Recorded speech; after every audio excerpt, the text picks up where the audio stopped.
कांग्रेस प्रदेश अध्यक्ष जीतू पटवारी के खिलाफ अशोकनगर जिले के मुंगावली थाने में दर्ज एफआईआर के विरोध में पार्टी 8 जुलाई को अशोकनगर में बड़ा आंदोलन न्याय सत्याग्रह करने जा रही है। इस आंदोलन की तैयारियों का जायजा लेने एक दिन पहले पूर्व मंत्री और खरगोन जिले के कसरावद विधायक सचिन यादव गुना पहुंचे। उन्होंने तैयारियों को लेकर चर्चा की। यादव ने कहा कि देश तेजी से तानाशाही की ओर बढ़ रहा है। केंद्र और राज्य सरकारें लोकतांत्रिक मूल्यों का गला घोंट रही हैं। कांग्रेस प्रदेश अध्यक्ष जीतू पटवारी पर केस दर्ज किया गया विपक्ष और आमजन की आवाज़ को दबाने का प्रयास है। कांग्रेस पूरी ताकत के साथ उन पर दर्ज एफआईआर का विरोध करेगी। यादव ने कहा कि कांग्रेस पार्टी गरीब और मजदूर वर्ग के साथ खड़ी रहेगी। इसी को लेकर कांग्रेस अशोकनगर में न्याय सत्याग्रह करने जा रही है।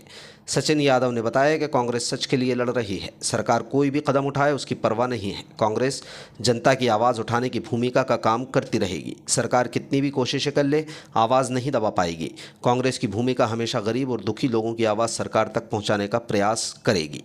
क्या तैयारी है, कैसे क्या करेंगे आप लोग? देखिए, ये देश बड़ी तेज़ी से तानाशाही की ओर बढ़ रहा है और हम देख रहे हैं कि जो सरकारें बैठी हैं, चाहे वो प्रदेश की सरकार हो चाहे केंद्र की सरकार हो, वो लगातार जो लोकतांत्रिक मूल्य हैं, जो प्रजातांत्रिक मूल्य हैं, उनका गला घोटने का काम कर रहा है। और जिस प्रकार से आदरणीय जीतू पटवारी जी के ऊपर जो सरकार ने केस लादने का जो काम किया, एक कहीं ना कहीं विपक्ष की आवाज़ को दबाने का काम किया जा रहा है, एक जनसाधारण की आवाज़ को दबाने का काम किया जा रहा है। और हम लोग पूरी ताकत के साथ इस सरकार का हम विरोध करेंगे। ये जो सरकार ने कदम उठाया है इसका हम लोग विरोध करेंगे।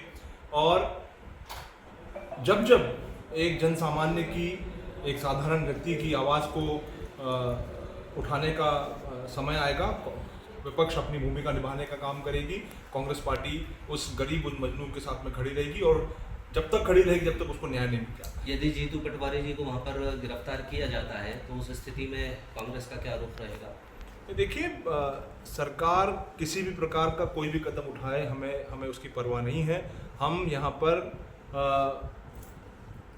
मध्य प्रदेश की जनता की आवाज़ उठाने के लिए जो भूमिका हमको दी गई है, उस भूमिका को हम निभाने का काम करेंगे।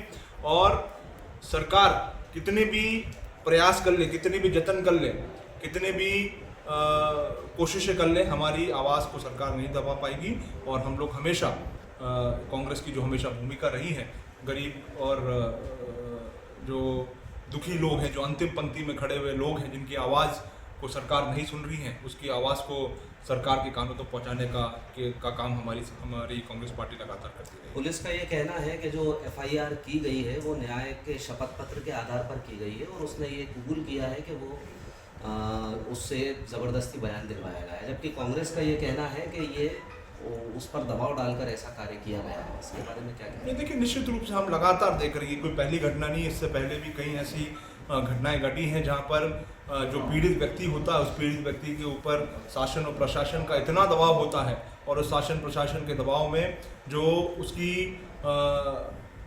उसकी जो समस्या होती है, उससे विपरीत होकर के उसको जो है सरकार के दबाव में बयान देने पड़ते हैं।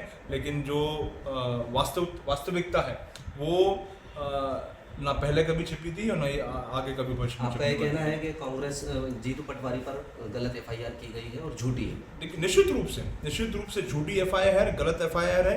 और हम सभी साथी इसका पुरजोर विरोध करते हैं और इसके लिए कल अशोकनगर में एक बड़ा सत्याग्रह जो है हम लोग करने जा रहे हैं।